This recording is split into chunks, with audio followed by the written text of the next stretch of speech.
지난주에 이제 귀빈 초청 축제 때 사실 이제 제가 전한 것은 복음이죠. 예수님을 이제 믿어야 할 중요한 이유가 예수님을 믿음으로 계속해서 그 속에서 영생하도록 솟아나는 샘물을 얻기 때문입니다.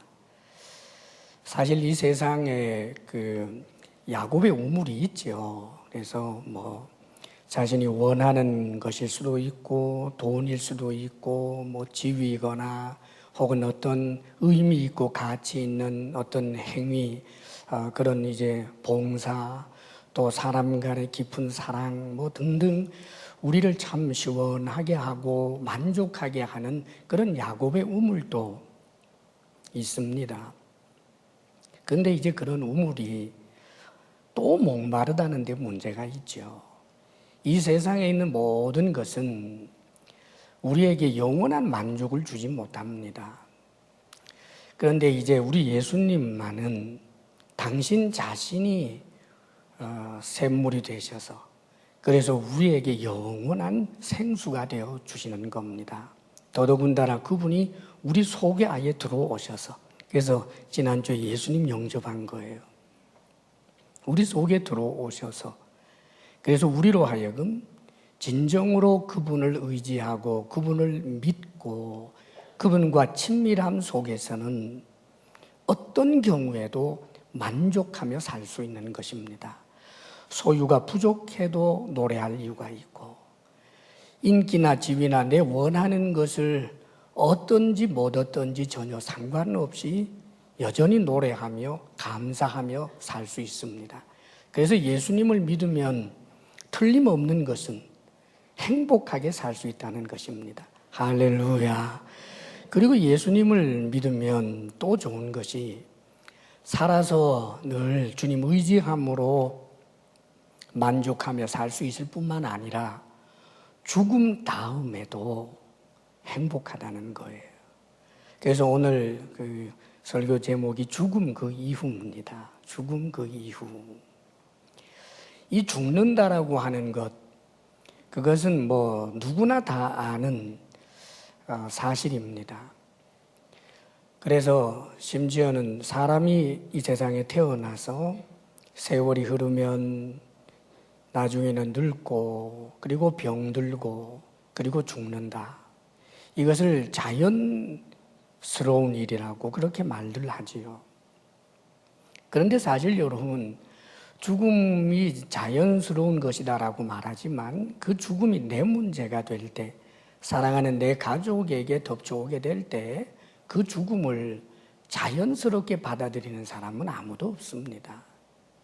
죽음은 정말 비참이고 두려움이고 큰 슬픔과 고통이지요. 그래서 누구든지 남녀노유 누구를 막론하고 죽는 것 싫어하고 다 무서워합니다. 물론 때때로 보면 자살하는 사람도 있어요.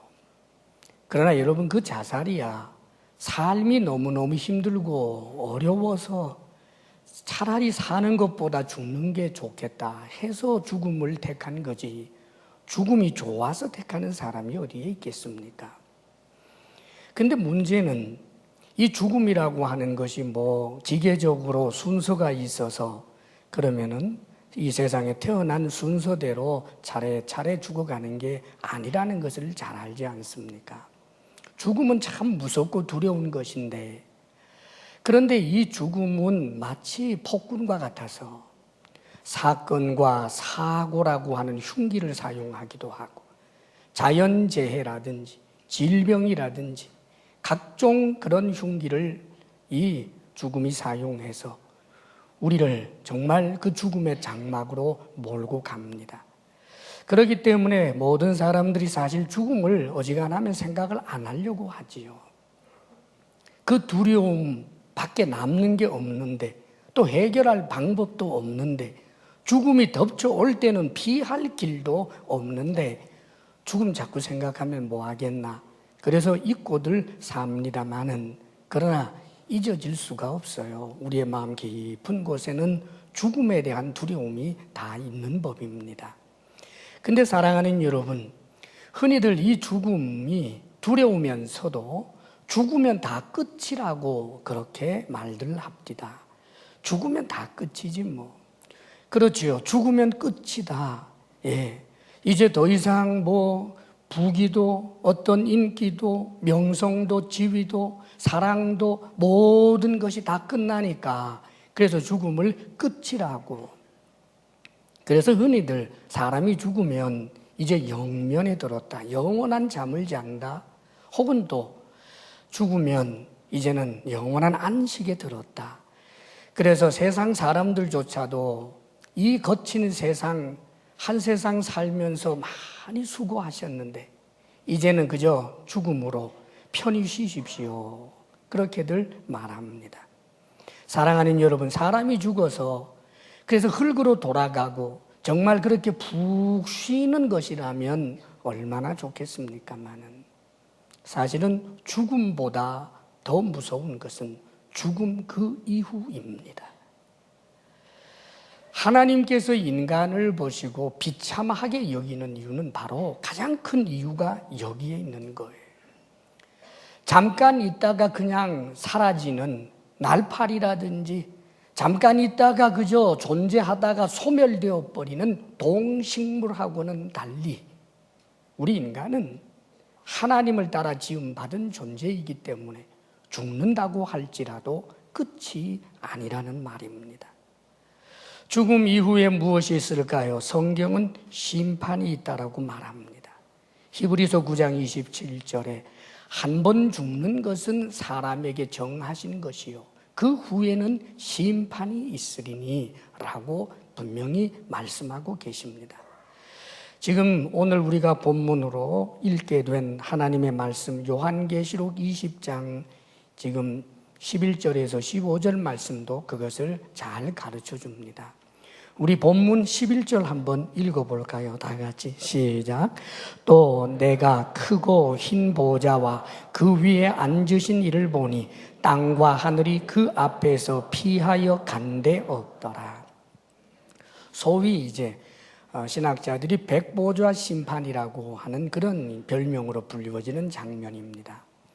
인간 모든 역사 끝나고 하나님께서 이제 예수님이 재림하시고는 그리고 나중에 하나님이 온 세상을 심판하시는 이제 그 순간이 묘사되고 있는 장면입니다.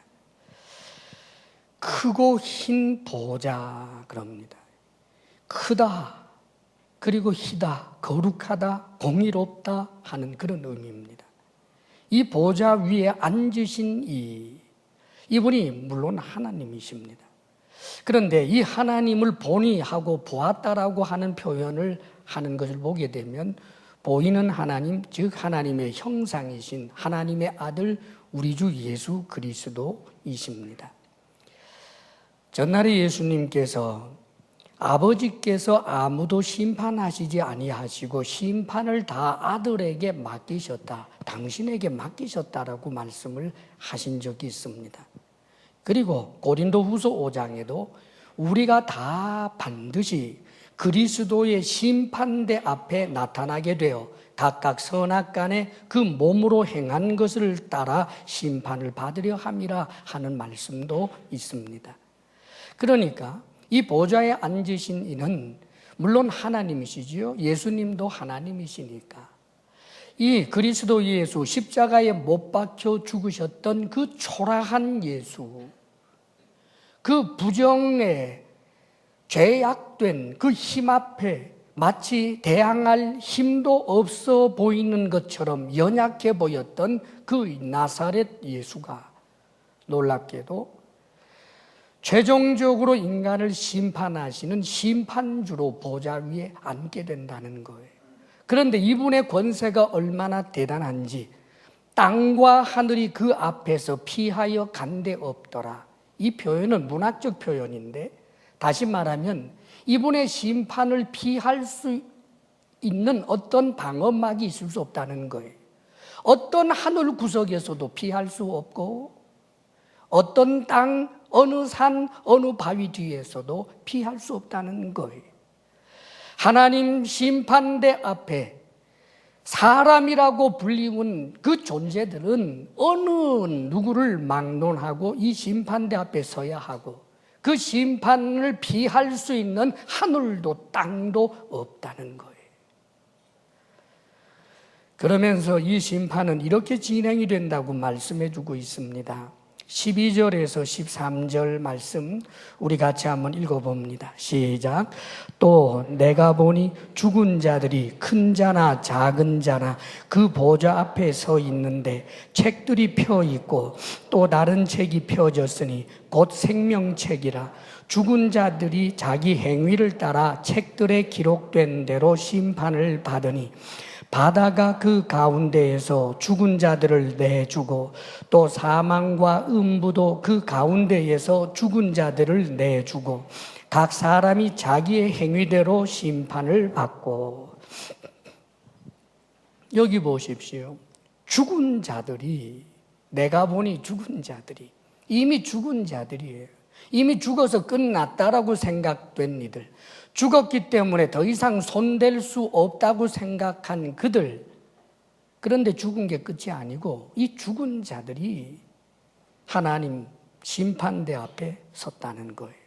큰 자나 작은 자나, 왕이라고 불리웠던 자이든지 종이었든지 상관없이 모든 인간이 이 보좌 앞에 섰다는 거예요. 그러면서 그 보좌에는 책들이 펴 있고, 책들입니다. 그리고 하나의 책이 펴져 있다고 말합니다. 그것은 생명책이라고 말씀하고 있습니다. 그러면서 죽은 자들이 자기 행위를 따라 책들에 기록된 대로 심판을 받으니, 그렇죠. 그 책들에는 그 사람이 이 세상에 태어나서 살아생전 지었던 모든 삶의 행위들이 기록이 되는 거예요. 선한 일도 있겠고 악한 일들도 있었겠지. 그 행위를 따라서 심판을 받는다는 겁니다. 그게 어떻게 가능하겠느냐고. 사랑하는 여러분, 요즘 인간 과학의 발달만 가지고도요, 놀랍게도 우리가 상상할 수도 없는 엄청난 정보들을 입력할 수 있고 동영상이나 이런 것들로 찍어낼 수 있는 그런 세상에 우리가 삽니다. 하물며 하나님이시겠습니까, 여러분? 컴퓨터 따위하고 비교할 수 있겠습니까? 하나님이 기억을 못하고 하나님이 야 생각 잘 안 난다 이럴 일이 있을 것이라고는 조금도 생각하지 마십시오. 그런 일은 하나님이 아닙니다, 여러분. 하나님 앞에 어느 누가 자신이 한 행위가 생각나지 않는다라고 말하면서 두루뭉실 넘어갈 수 있겠습니까? 그가 한 행위를 따라 심판을 받는다는 거예요.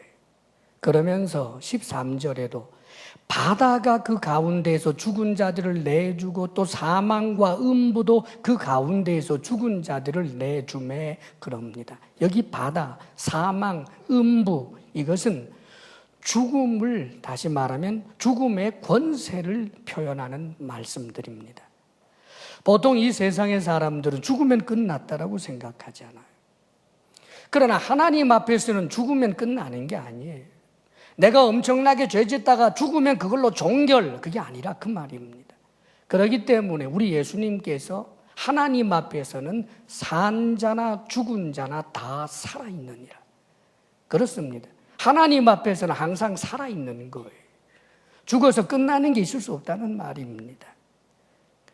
그래서 죽은 다음에도 하나님 앞에 심판을 받는데 그들이 했던 그 모든 행위, 거기에 대하여 하나님께서 면밀하게 심판을 한다는 말이지요. 사랑하는 여러분, 때때로 그럽니다. 하나님 이 심판에 대해서, 그래서 이 심판이 있고 행위를 따라 지옥에 넣고 하는 이런 성경 기록을 보면 그것을 가지고 어떤 이들은 부인을 하지요.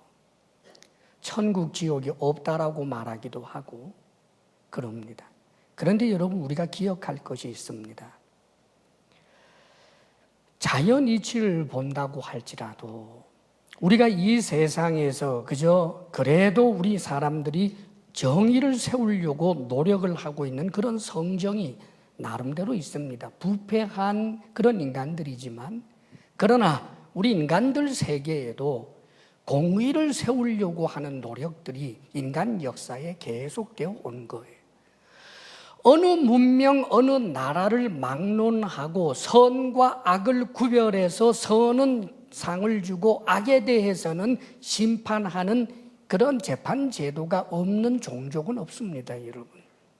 왜요? 적어도 하나님의 형상을 닮은 우리 인간들은 의를 세우려고 하는 것이 있다는 말이에요. 그래서 인간 세상에 항상 이 법정이라는 것이 있고 재판 제도 이런 것들이 있습니다. 그래서 악한 짓을 한 사람들 심판대에 세우고 감옥에 쳐넣던지 심지어는 사형시키는 일들도 있어 왔습니다. 그런데 사랑하는 여러분, 우리는 너무나 잘 압니다. 공의를 세우려고 사람들이 노력하지만 또 이 재판 제도가 보다 더 공정하게 되기 위해서 현대를 살아가고 있는 우리들은 삼심 제도까지 하고 있지만 기소부터 시작해서 나중에 확정 판결이 날 때까지 그 모든 과정 가운데 과연 공의롭기만 하냐? 사랑하는 여러분, 우리 인간 성정 자체도 공의로울 수 없을 뿐만 아니라 공의롭고자 한다고 할지라도 인간이 가지고 있는 한계, 그것 때문에 정말 억울하지 않은 공의로운 재판을 할 도리가 없는 것입니다.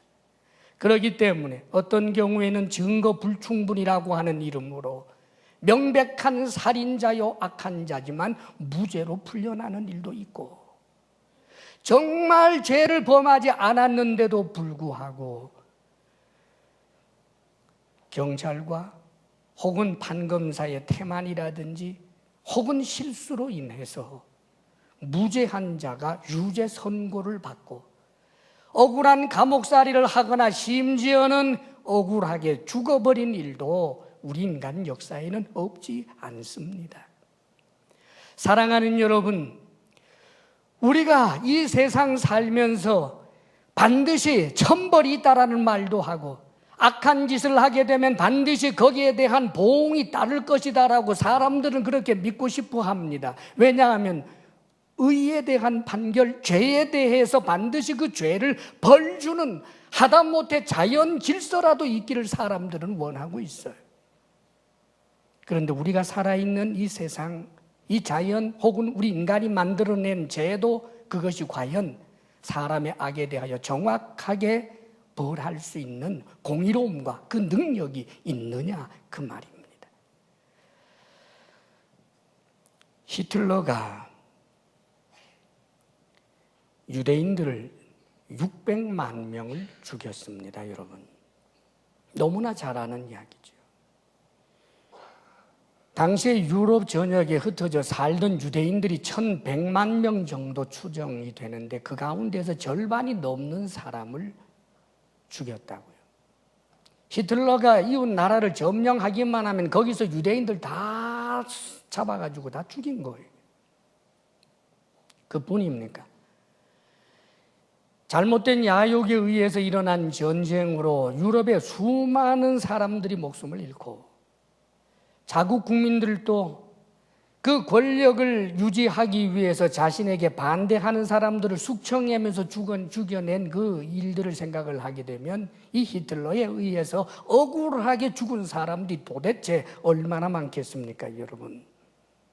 사랑하는 아들이, 사랑하는 아버지가, 딸이, 젊은이가, 학자가, 양심 있는 그런 도덕가가 그렇게 죽어 넘어갔어요. 근데 이 사람 나중에 전쟁에 패망하게 되니까 자살해 버립니다. 자, 정리해 보십시다. 이렇게 말한다고 하십시다. 히틀러, 그는 정말 악한 자였다. 수백만을 죽였지만 역시 이 역사는 공정하고 준엄하다. 그는 역사의 심판을 받았다. 그는 자살하지 않았느냐. 사랑하는 여러분, 정말 심판받은 거 맞습니까? 600만 명 죽은 이들 피해자입니다. 죽인 자도 나중에 지도 죽었습니다. 지가 자살하지 않아도 나중에 죽을 것입니다. 사랑하는 여러분, 형장의 이슬로 사라지면 자살은 그만두고 형장의 이슬로 사라진다고 해도 그러면 정말 그 죄에 대해서 심판을 받은 것 맞습니까? 때때로 보면 묻지마 살인범이라든지 연쇄살인범과 같은 인면수심의 악한 사람들을 우리가 보도를 통해서 접할 때가 있습니다. 여러 명을 죽이고, 요즘은 그런 흉악한 사람도 사형으로 형을 집행을 잘 하지 않는 그런 경향이 우리나라에도 있다고 합니다만은, 여러 명을 죽인 그런 흉악한 살인범이 나중에 정말 사형을 당해서 죽었다면 그 죄에 대한 대가를 정말 받은 거냐고. 16살짜리가 죽었는데, 21살이 죽었는데, 억울하게 공포에 떨다가 괴롭힘을 당하면서 죽었는데, 여러 명이 죽었는데, 나를 죽인 저자도 죽었으니까, 내 딸을 죽인 저자가 죽었으니까 죄값 받았다. 과연 그러냐고요.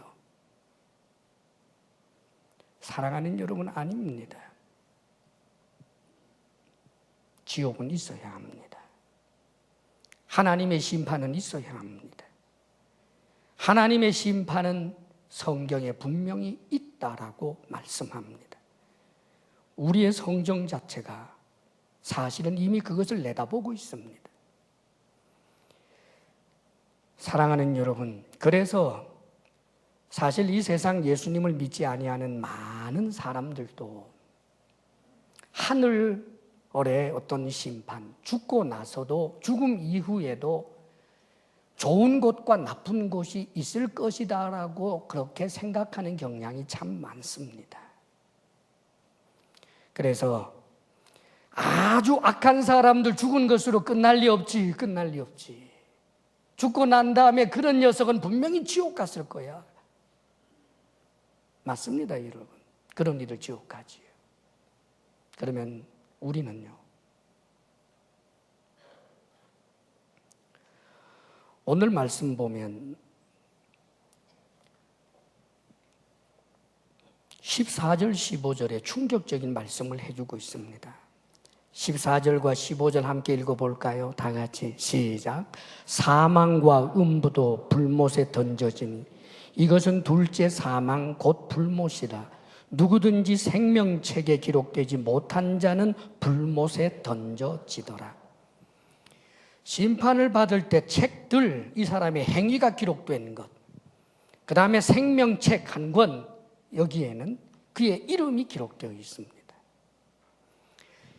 지옥을 보낼 때 이 책들에 기록된 대로 너 이 죄가 있구나, 너 이런 죽을 죄가 있구나, 너 지옥에 갈 죄가 이런 것이 있구나, 이런 것이 있구나.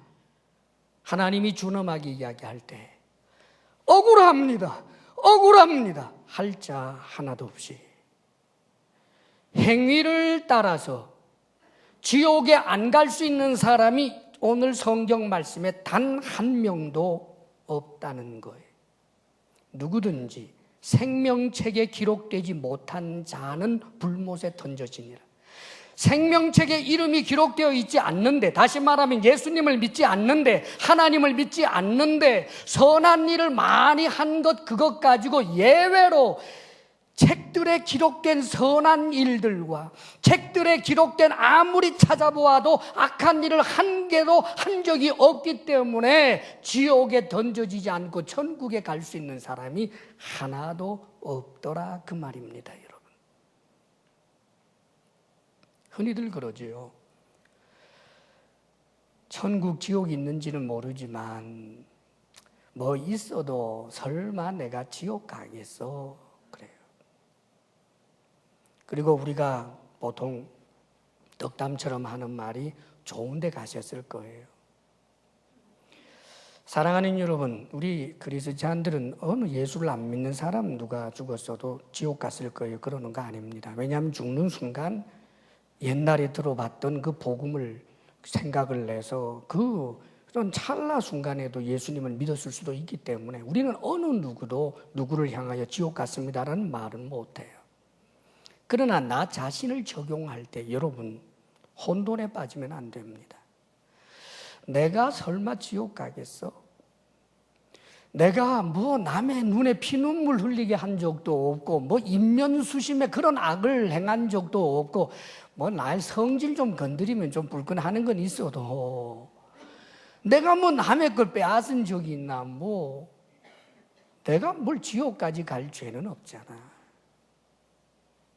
사랑하는 여러분, 요즘 살기 굉장히 힘들지 않아요? 얼마나 팍팍해요, 그렇죠? 근데 사실을 생각해 보면 뭐 살기 쉬운데 의사 하세요, 의사. 아니 의사도 그냥 의사 말고 병원장 하십시오. 그럼 잘 살잖아요. 변호사가 되시든지 아니면 판사가 되시든지 변호사가 될 바엔 아직 로펌, 큰 좋은 로펌에 들어가면 좋을 것 같아요. 아니면 공무원도 괜찮아요. 공무원도 뭐 기왕이면 한 5급쯤 시험 쳐서 들어가시죠. 뭐 사는 거 그러면 어려울 거 없잖아요. 보수가 좋은데. 왜 안 해요? 원한다고 안 되잖아요. 사랑하는 여러분, 의사가 되고 판검사가 되고 고급 공무원이 되는 것도 이 경쟁 속에서 내가 선택되기가 어려워요. 그러나 불가능한 건 아닙니다. 그렇게 사는 사람도 있으니까. 근데 천국을 들어간다라고 하는 건 여러분, 천국에 들어간다라고 하는 것, 지옥에 가지 않는다라고 하는 것은 천국에 들어가는 것을 말하는데, 천국에 들어가는 자격이 있으려면 도대체 내가 어떤 존재여야 할까? 여러분 생각해 보신 적 있어요? 천국은 우리 주님께서 나중에 천국 백성을 천사처럼 된다고 말하는데, 한마디로 말해서 천사와 같은 존재들이 거하는 곳이 천국이에요. 사랑하는 여러분, 아예 악 자체를 생각하지 아니하고 누구를 미워하지도 아니하고 질투하지도 아니하고 이기심도 없고 전적인 이타적 사랑으로 가득한 그런 천사 같은 자, 스스로 천사라고 생각하세요? 여러분 한번 해보세요. 정말 와 천사 같아요. 너무 저분은 정말 법 없이도 살 분 같아요. 가서 한번 오른뺨 탁 때려 보십시오. 오른뺨을 탁 때리면 천사처럼 밝게 웃고 있던 그 얼굴이 예, 그게 돼요, 여러분. 꽤 훌륭한 사람, 억울한 그런 비판해 보십시오. 거짓말로 막 흉 한번 봐봐요. 어떻게 되나. 천사는 어떤 존재냐 하면요, 오른뺨을 때리는데 왼뺨 돌려댄 존재. 아무리 비방하고 욕한다라고 할지라도 오 주여 저를 불쌍히 여기소서. 그렇게 평생 살 수 있는 존재가 천국에 들어갈 수 있는 존재예요. 자신 있습니까, 여러분? 사랑하는 여러분, 좋은 회사 한번 들어가려고 해도 그것이 어려운 줄 알면서 천국에 들어가는 것을 알량한 내가 한 선한 일 몇 가지, 악한 일 틈바구니에 있는 거 그거 간신히 찾아낸 그 선한 일 몇 가지를 가지고 천국을 간다고요? 어림없습니다, 여러분. 우리가 천국에 갈 수 없는 존재이기 때문에 예수님이 오신 거예요. 우리가 천국에 갈 수 없는 존재이기 때문에 착하게 살아라, 선하게 살아라, 주옥 같은 하나님의 말씀, 도덕적인 말씀들을 주시지만 그 말씀대로 살 수 없는 우리들이기 때문에, 그래서 예수님께서 이 땅에 오셔서 십자가에 못 박혀 죽으신 거예요. 그렇기 때문에 하나님이 그 아들을 세상에 보내신 것은 세상을 심판하려 하심이 아니요 그로 말미암아 세상이 구원을 받게 하려 하심이라. 할렐루야. 사랑하는 여러분, 예수님께서 왜 십자가에 못 박혀 죽으셨습니까? 천사 같지 않은, 턱도 없는, 마귀를 닮아 있는 악한 우리들의 그 죄를 다 씻어버리고 천사 정도가 아니라 하나님과 똑같은 의의 사람으로 하나님의 의를 덧입혀 주시기 위하여 예수님께서 이 땅에 오신 것입니다.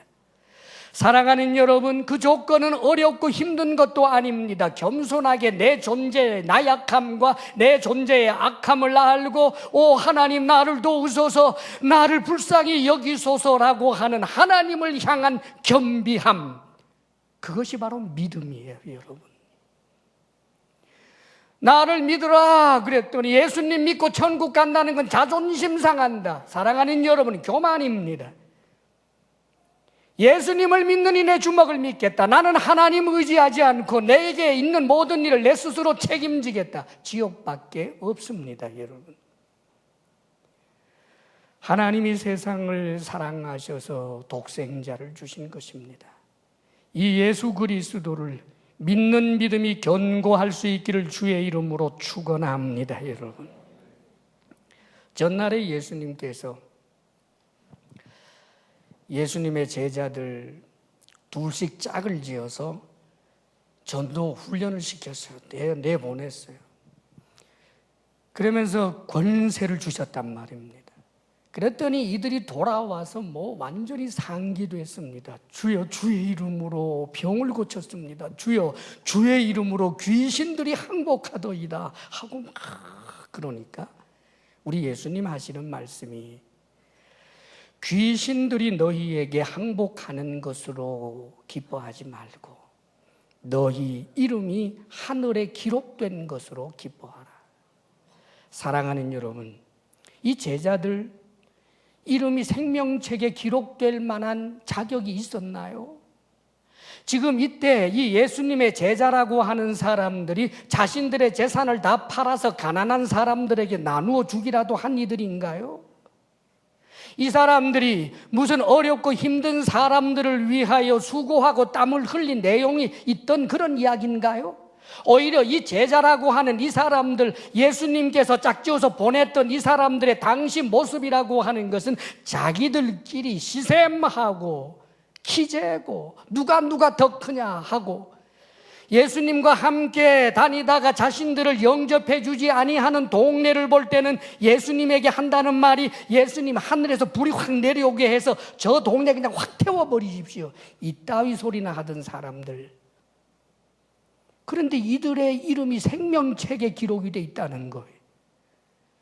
제자들의 행위의 의의가 아니고 이 제자들이 주님을 믿고 있는 이들이기에 그들의 이름이 생명책에 기록이 되어 있는 것입니다. 할렐루야. 사랑하는 여러분, 우리 주님께서 말씀하셨습니다. 이기는 자는 이와 같이 흰옷을 입을 것이요 내가 그 이름을 생명책에서 결코 지우지 아니하고 그 이름을 내 아버지 앞과 그의 천사들 앞에서 시인하리라. 이기는 자, 흰옷을 입은 자, 믿음의 순결을 지켜낸 자를 말하는 거예요. 위협 속에서, 유혹 속에서 끝까지 믿음을 지킨 사람들, 예수님이 나의 주님이십니다. 교회 안에서 어려움을 겪건, 교회 바깥에서 어려움을 겪건, 삶의 상황에서 고통을 겪건, 어떤 정황에서도 예수님은 나의 주님이십니다라고 그 믿음을 끝까지 지켜낸 자들, 우리 주님께서 그 이름을 생명책에서 결코 지우지 않겠다. 그리고 하나님 앞에서 또 죄가 하나도 없는 그 천사들 앞에서 내가 시인하겠다. 사랑하는 여러분, 우리가 언젠가 하나님의 보좌 앞에 서게 될 때 지켜보고 있는 천사들 앞에서조차 우리는 부끄러운 존재이겠지만, 그러나 우리 주 예수 그리스도의 보혈로 우리의 죄를 씻어주시고, 그래서 우리 주 예수 그리스도께서 생명책에 기록되어 있는 그 이름을 말씀하시면서 이는 내 제자요, 이는 하나님의 아들이요 이는 내 형제다라고 선언해 주실 것입니다. 예수 그리스도를 믿음으로 말미암아 우리는 영원한 천국 백성이 되는 것입니다. 할렐루야. 그래서 예수를 믿는다는 것은 살아서 좋은 겁니다. 왜냐하면 우리 주님께서 그 속에서 솟아나도록 하는 생명수이시기 때문입니다. 우리 예수님 그분을 믿고 의지하면 주님이 나를 보호해 주시고 인도해 주시고 찬송하고 감사할 이유가 있어서 이 세상 사람들이 볼 때는 신비한 사람들, 가난한데도 웃고 무엇이 뜻한 바대로 되지 않았는데도 감사하면서 힘있게 살아내는 사람들, 그리고는 언젠가 죽음이 덮쳐오게 될 때 벌벌 두려워 떨기만 하고 있는 자가 아니라 오히려 죽음 이후에 하나님께서 내게 주실 영원한 상을 바라보면서 내 영혼을 아버지 손에 부탁하나이다 할 수 있는 사람들, 그리고 죽어서는 우리 주님 그 보좌에서 우리의 죄를 짚어내는 것이 아니라 그 행위에 기록된 선한 일들, 착한 일들, 그것 한 가지라도 기억해 주시면서 우리에게 상 주시고 격려해 주시는 행복한 천국 될 줄로 믿습니다. 그러므로 주 예수 그리스도를 믿는 이 믿음을 이 세상에서 가장 소중한 선물로 알고 복음을 복음으로 누리기를 주의 이름으로 축원합니다. 이제 기도하겠습니다. 기도하는데 제가 여러분들에게 오늘 한 번 더 영접의 기도를 하려고 합니다. 아마 지난주에 일이 있어서 못 오셨다가 혹 오늘 이 자리에 오신 분들, 또 교회는 지금 좀 다니고 있지만 아직까지 구원에 대한 예수님을 영접함에 있어서 늘 흔들렸던 이들, 이 시간 제가 하는 기도를 따라해 주시기를 바라고, 예수님께서 우리에게 약속해 주신 대로 우리 속에 들어오시고 우리에게 영생을 주시는 것을 믿으시기를 바랍니다. 제가 하는 기도를 다 눈 감고 함께 따라하겠습니다. 사랑의 하나님, 저는 예수님을 믿고 싶습니다. 예수님, 지금 내 마음에 들어와 주십시오. 십자가 위에서 나의 모든 죄를 다 해결해 주신 것을 나는 믿습니다. 이제 하나님은 나의 아버지가 되시고 나는 하나님의 자녀가 되었습니다. 나를 구원해 주시니 감사합니다. 예수님의 이름으로 기도합니다. 아멘, 아멘. 우리 서로 한번 인사해. 우리는 하나님의 자녀입니다. 우리는 하나님의 자녀입니다. 아멘. 그래요. 예. 아버지 하나님, 참 감사합니다. 영원히 우리의 죄로 인하여 하나님 앞에서 단 한마디 변명도 못할 그런 완악한 우리들을 우리 주 예수 그리스도의 십자가 구속의 은혜로 건져주셔서 이 땅에서도 주님과 동행하며 복되게 살게 하시고 죽음 그 이후에도 영원한 천국으로 우리를 인도하사 천사들도 부러워할 만한 하나님의 자녀 되게 하신 것 감사합니다. 아버지여, 이 큰 은혜를 우리가 누리며 감사로 살게 하여 주옵시며 이 귀한 믿음을 그 어떤 보배보다 소중히 여겨 그 믿음이 세월이 흐르면 흐를수록 더욱더 정금같이 더욱더 큰 믿음으로 자라가게 하여 주옵소서. 사랑하는 주의 백성들이 하나님 앞에 예물을 올려드립니다. 우리가 얻은 것도 다 하나님께서 주신 것이지만 거룩하게 구별하여 하나님 앞에 감사함으로 드리며 힘을 다하여 드리며 어렵고 가난한 중에도 정성을 다해 드리며 정직하게 드리며 오 하나님, 스스로를 돌아보며 부끄러움을 무릅쓰고라도 드리는 주의 사랑하는 성도들의 모든 드림을 주께서 향기나는 제물로 받아 주시옵소서. 아버지여, 아버지여, 우리 믿음의 성도들이 언제나 믿음으로 주를 의지함으로 땅의 것도 얻게 하시며 믿음을 떠나 죄악된 것으로 재물 얻게 하지 않게 하여 주옵소서. 우리 성도들로 하여금 건강하게 하옵소서. 모든 병에서 치료하여 주옵소서. 마음의 평강 주옵소서. 부부사랑 돈독하게 하옵소서. 우리들의 자녀들이 우리들보다 오히려 큰 믿음의 사람들 되게 해 주옵소서. 이제는 우리 주 예수 그리스도의 크신 은혜와 하나님 아버지의 한없는 사랑과 성령의 교통하심과 충만케 하심이 주님 감사합니다. 영광 돌리며 나아가는 사랑하는 모든 성도들 위해 이제로부터 영원토록 함께 하시기를 간절히 축원하옵나이다. 아멘.